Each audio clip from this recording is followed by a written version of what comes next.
I do want to just say what an exciting day this is for all of us, having Pope Leo XIV elected as the Holy Father. It's a day of great excitement for the Church.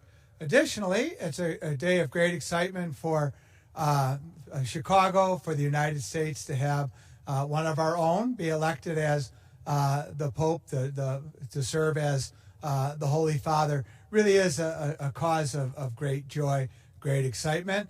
I do believe that Pope Leo XIV is going to serve with obviously great faith. He's a very humble, a very kind person, and someone who really does look to the Lord for guidance in all that he does. He's a very prayerful and spiritual man, and he's going to take that sense of God's love and do all that he can to care for all of God's children, to care for all of us. So I think it's very important that the Pope does speak up for the voiceless. I think it's important for the Pope to speak up for those who cannot speak up for themselves. And I think that Pope Francis was certainly someone who cared for those who were living on the fringes, who could easily be forgotten. And I strongly suspect that Pope Leo XIV will do the same thing. He will give voice to the voiceless. And I think that really is our responsibility. My first reaction when I heard it was announced that Cardinal Robert Prevost was named Pope, I was in absolute shock.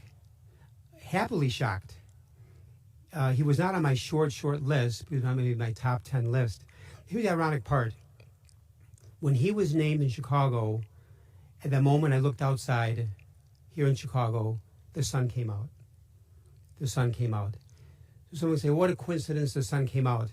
A coincidence is God's way of remaining anonymous.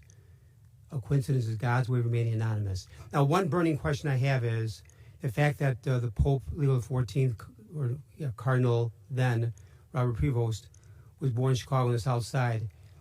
Is he a Chicago White Sox fan? I don't know. He's a Cubs fan. I heard he's a Cubs fan. Well, God bless him. And God bless all the fans. I think the very fact he is Pope now for the whole world, you can never deny your roots. So I'm sure he has a love for Chicago, a love for the United States. That's part of his upbringing. And so he's also developed a real rapport and love for Europe, Latin America. That seems to be an opening, but you can never deny your roots. The name Leo, and from previous popes, especially the last Pope Leo XIII, heavily into social justice. So preferential treatment for the poor, the rights of the voiceless. I think it's very important, I think, along your lines, Jewel, is that three things hit me. That Pope Leo XIV, I'm going to say this, I think he's going to be very strong on the immigrant, human rights, and the earth, the care for the earth.